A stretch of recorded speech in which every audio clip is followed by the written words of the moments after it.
हाय friends, मैं हूं Manav. Welcome to movie शोवी। पिछली बार जब मैं आपके साथ कॉन्वर्सेशन करने आया था तो भालू भैया थे मेरे साथ। भालू भैया की जगह आप मिनियन भैया हैं।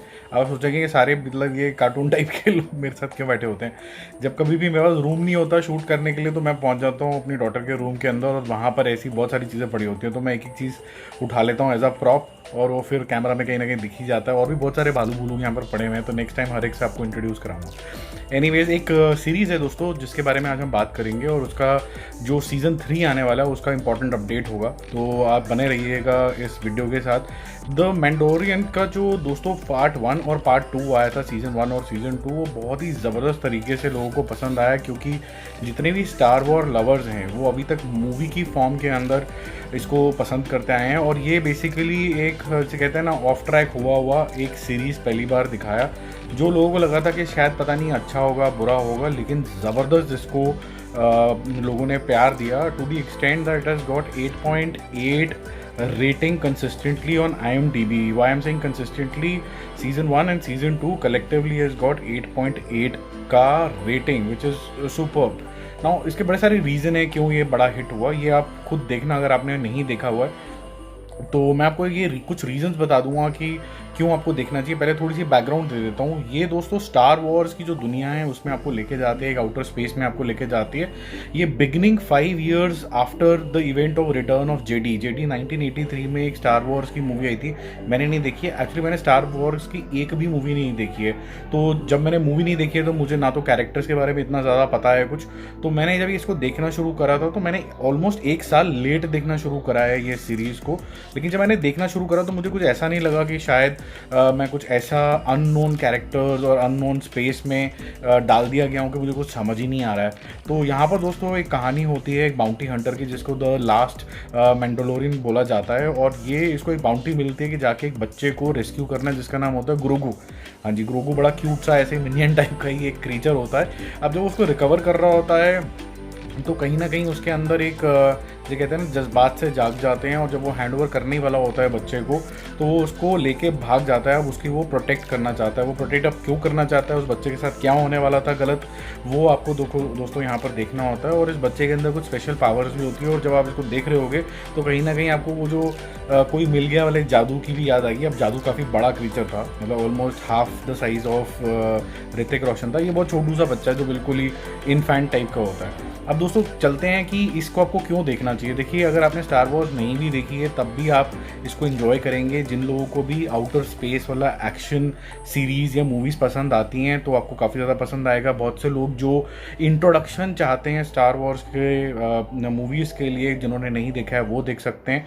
और जिस तरीके से इन्होंने स्पेस और टेक को सिंप्लीफाई करके दिखाया है, ऐसा नहीं है कि बहुत ही ज़्यादा हाई फाई शिप्स दिखा दी हैं, टेक्नोलॉजी बहुत ज़्यादा दिखा दी है, वो इन्होंने सिंपल रखा है। जैसे करेंसी भी अगर दिखा रहे हैं तो एक छोटा सा कार्ड होगा जिसको टच करके करेंसी में पे किया जा सकता है, कुछ कॉइन्स होंगे। तो बहुत सिंपल तरीके के सिंपलिस्टिक तरीके से इसको दिखाया गया है। और टेक के अंदर भी बहुत बिलीवेबल टेक होगा। आपको वहाँ पर ड्रॉइड्स दिखेंगे बड़े छोटे अलग अलग तरीके से। तो कुछ भी ऐसा नहीं है कि आप बिल्कुल ओवरवेल्म हो जाओगे। अब चलते हैं इसका सबसे बड़ा प्लस पॉइंट है क्या। तो जो इसका मेन कैरेक्टर है वो पेड्रो पास्कल ने प्ले किया, जो आपको बहुत ज़्यादा बाद में पता चलता है कि इसके पीछे का आदमी क्यों है। और मैं ये क्यों बोल रहा हूँ, क्योंकि ये जो मैंडोरियन है ये दोस्तों हेलमेट पहन के ही बैठा रहता है। और लेकिन इसका प्लस पॉइंट ये है कि पेड्रो पास्कल का ये मेरे ख्याल से सबसे ज़्यादा टफ रोल रहा होगा, क्योंकि ये हेलमेट में पहन के भी अपनी सारी बॉडी लैंग्वेज प्लस अपने सारे इमोशंस को डिपिक्ट कर पा रहा है। जब आप ये देखोगे बिल्कुल इम्पॉसिबल सा टास्क लगेगा।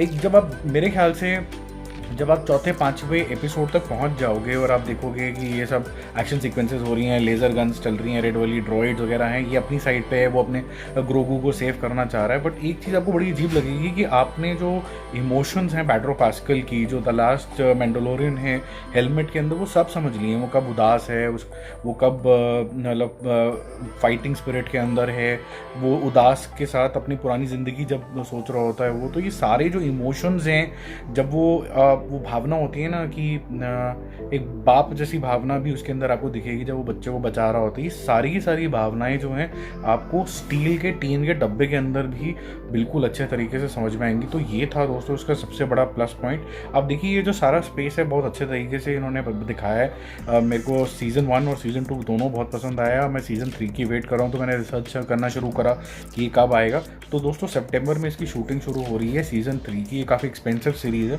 क्योंकि जिस तरीके का स्पेस बनाया गया है वो फिर सिंपल रखने के बावजूद भी काफ़ी डिफ़िकल्ट है उसको प्रोड्यूस करना, क्योंकि पैसे वैसे काफ़ी अच्छे खासे लगेंगे इसके ऊपर। ये दोस्तों आए हो रही है 2023 के रिलीज़ के लिए, जनवरी या फरवरी 2023 के आसपास ये रिलीज़ होगी। और मैं तो काफ़ी ज़्यादा इसके लिए वेट करूँगा। और जो लोग द मैंडलोरियन सीरीज़ के फ़ैन बन चुके हैं वो इसको देखेंगे। और जिस तरीके के इसको अभी तक रिसेप्शन मिली है, मेरा मानना ये है कि अभी तक इसको हिंदी में नहीं दिखाया गया है, तो आपको हिंदी में ही इसको लेके आना चाहिए फर्स्ट 2 और साथ में ये थर्ड वाला भी। और डिज़नी प्लस के जो जिसे कहते हैं ना फुटहोल्ड अब इंडिया में काफ़ी ज़्यादा स्ट्रॉन्ग हो गए हैं हॉटस्टार के साथ। तो पहले तो वो ज़माना था जब वो अपनी जो फिरंगी सीरीज़ हैं यहाँ दिखा रहे हैं, they were testing the waters how it will be consumed and what will be the reception from Indian audiences. Now Indian audiences ने इसको थम्स अप दे दिया है, तो मेरे ख्याल से अब जब आनी चाहिए ये फर्स्ट क्लास तरीके से हिंदी के अंदर भी आनी चाहिए, ताकि मैक्सिमम ऑडियंस इसको देख पाए। तो होपफुली आपको ये अपडेट अच्छा लगा होगा। और अगर आप द मैंडलोरियन के फ़ैन हैं तो आप पक्का 2023 जनवरी की वेट कर रहे होंगे कि फटाफट से ये आए और हम आगे स्टोरी को बढ़ते हुए देखें। तो मिलते हैं एक और अपडेट, एक और रिव्यू के साथ। अगर आप नए हैं चैनल के ऊपर तो फटाफट से सब्सक्राइब कर लें और बेल आइकन को दबा लें। Bye bye.